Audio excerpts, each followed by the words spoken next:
Welcome to Build Your Maverick Business, the podcast for underdog, outlier, and renegade entrepreneurs.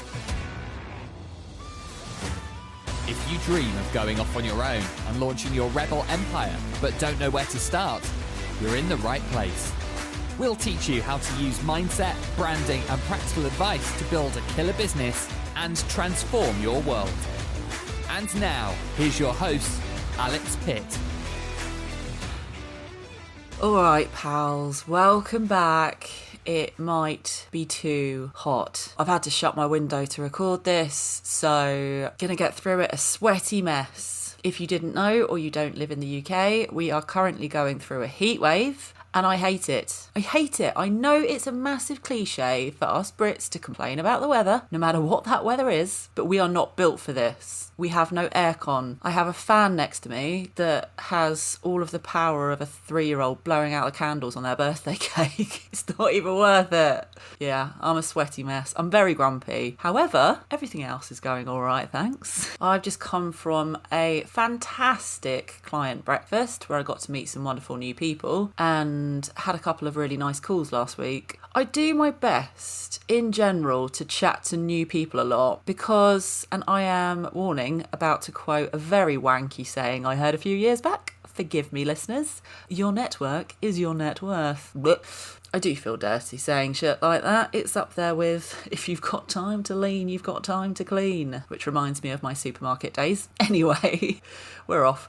In the case of your network being your net worth, it does happen to be true. A lot of success, I find, comes down to who you know and how likely people are to like you like what you're about, and recommend you to other people. And that brings me to today's episode. Today's ramblings serve as a guide for anyone who identifies as a fucking freak on a good day. I am so ridiculously odd sometimes, and I do sometimes forget that other people don't live in my bizarre little realm. I love it here though, pals. If you could live in my brain for a day, it would be, I guess, the most epic carnival of batshit fuckery is the only way to describe it.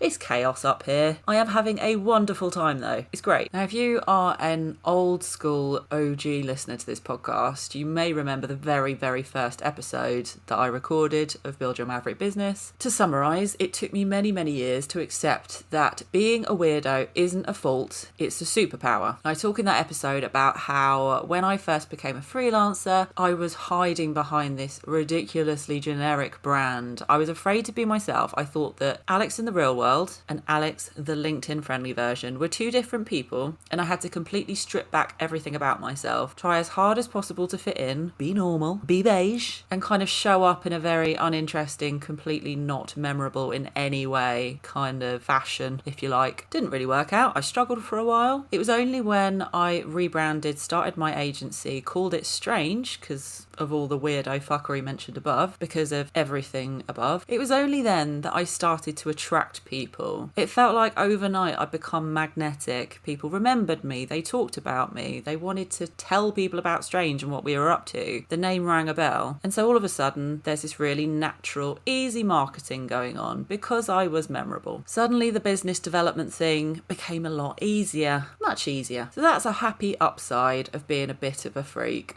However, the problem with all of that is that us little freaks of nature don't always know how to interact with other people easily. We often say the wrong thing. We often end up cringing at the baffled reaction on the other side of the conversation. It's that nightmare fuel that will keep you awake and cringing at 3 a.m. for the rest of your life. That will have you saying, oh, why am I like this? Now, the unfortunate truth of business for some, not all, if you run an Etsy shop, you may be able to get away with never interacting with Johnny Public. But for a lot of us, especially service providers, we have to network. All right, it has to be done. We have to chat to people about what we do, how we do it, who we work with, and how we can potentially collaborate with others, hopefully in exchange for some cash. People hire people, and they like to hire people that they know and that they like. So, pals, we have to get ourselves out there, chatting to real humans and drumming up some opportunities. Now, so if your stomach just dropped through your arse, everything I just said, and the thought of having to schedule in some one-on-ones, some networking chats, fear not. I'm going to give you some pointers to help you navigate the world of networking. If your default setting is socially awkward as fuck. Now, before we get into it, I need you to understand something about me. I'm not naturally good at talking to people. I really used to not be able to talk to humans. I feel I'm very well qualified to talk you through this process because learning how to get on with people and form real connections was a learned task for me. Didn't just happen. I was always saying the wrong thing. I used to dread having calls with people, interviews, even just doing the whole let's go around the room and everyone tell us a bit about yourself. Actual anxiety inducing nonsense. That. However, I have come a long way and I do feel like I've kind of cracked a bit of a formula for how to get the most out of chatting to strangers online. In a professional sense, I mean. That might have sounded very weird otherwise. So yes, if you're looking into doing some more online networking, these are my top tips for you. So step 1, choose very carefully who you're actually going to talk to, because there is no better way to set yourself up for failure than to book up your calendar with one-on-one calls with people who are not in your circle. Now, when I say your circle, I don't mean you already know them. I mean, I do my best to avoid chatting to dusty old white-haired men who are going to call me out for saying fuck. I try and stay out of that super hyper corporate world where I can. Instead, I seek out a little black book of people who have quirky looks in their profile pics and swears in their LinkedIn bios. The ones who tell very self-deprecating, honest stories on their social media.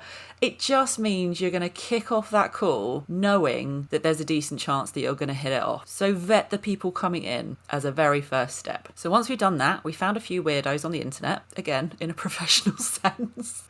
This is still a business podcast. Next up, we're going to do a bit of research about them. Now, I find it helps me so much to have a little comb through their website bio or any other online presence that they may have and just pick out a few things, 5 or so prompts to things you'd like to know a bit more about. And it can be things that you're actually genuinely interested in. You know, you don't have to say, oh, I see that you used to work in B2B sales. You can say, I saw that you're a dog mum. Can you show me a picture? Or are they with you? Is the dog in the room with us? Nice things to keep the conversation going throughout your call. On that note, step 3, this one is quite a specific hack that I find works for me every time. Right at the start of the call, you're going to log on, you're going to say hello, how are you? They will likely say, I'm fine, thank you, how are you? Do not reply to them in that moment and say, yeah, fine, thanks. Do you know why? Because there is no natural progression from that and it can get very awkward very quickly. Here's what you're going to do instead. Rewind. Hello, how are you? Yeah, well, thanks, you. You're going to say, yeah, I'm good, thanks, and give them a conversational opener as to why. It is a very, very easy way to kick off the conversation in a way that makes everyone feel immediately relaxed without pulling some shit like, so hey, why don't you tell me an interesting fact about yourself? No, that feels too forced. So natural opener, what do I mean by that? I remember once going on a call, someone said, yeah, very well, thanks, how are you? I said, yeah, I'm good, thanks. Just finished folding all of my washing and every sock had a buddy. So that's kicked off my day well. There's no way no one's going to smile at that. And if they don't, then somehow they slipped through the cracks and you shouldn't have had a call with them in the first place. It's just a nice, cute way to break the ice that naturally leads into some level of conversation. Apart from, why don't you just tell me a bit about yourself? Do you see what I'm getting at, pals? We're trying to make this as natural and smooth as possible with a little bit of a formula. So you've started talking about your socks or whatever the fuck it is you're going to insert here. Have in your head for the rest of this conversation, the whole way through, you're not interviewing them or being interviewed. You're just wanting to make a real connection. You can make them aware of what you do. You probably should, and how you do it, of course. But try and position it more as you've just been introduced to somebody down the pub and they've asked you what you do for a living. Please, please, please, under no circumstances, try to sell to this person. If you tell them what you do and they need your services, they'll tell you. People like to buy, but they don't like to be sold to. So don't make that classic mistake and say, here's what I do. Do you want to hire me to do it? They'll get all icky all over it, won't end well. So we're going to have a nice natural conversation, bit about each other, some nice stories, keep it casual, no selling. At some point during this call, this is another quite specific one, be sure to ask them, is there anyone specific you're looking to be introduced to at the moment? As in, you know, who are you looking for as clients right now? Who are you looking to hire right now? If I know anyone, I will put you in touch. The offer to make an introduction. Once you get the answer, do have a think if there is anyone you know that you can introduce them to. It's such a good, willing thing to do. It's good fucking calm at that. And no matter what happens on the rest of the call, they're going to know that you're not just a knobhead who's trying to sell your services. You are looking for genuine connection, and they are probably going to reciprocate and see if there's anyone that they can introduce you to. Bam, natural growth of the network. Finally, final step, be sure after the call to drop them a follow-up message. Forget, it was really nice to meet you, nothing as simple as that. Say something specific, like you made me snort laugh with how you compared the rise of AI to Squid Game. I don't know, whatever they talked about. Just say, really great meeting you, loved that specific thing that we talked about, let's stay in touch. Keep it light, keep it real, genuine, and they'll remember you long after that Zoom call has finished. It also does help to keep a list somewhere of all of these people that you've chatted to, so after a few months you can follow up and just see how they're getting on. Keep that network warm. Alright, my socially awkward darlings. Don't be scared. Let yourself be weird and wonderful. Just refine those sharp edges, alright? Go and book yourself some calls. Have a wonderful week. I'll see you here next time. If you love what you're hearing in this podcast, but you are still yet to start that rebel empire of your own, I've got something that might help. Head over to the show notes of this episode where you will find a free 7-step action plan to kickstarting your first side hustle.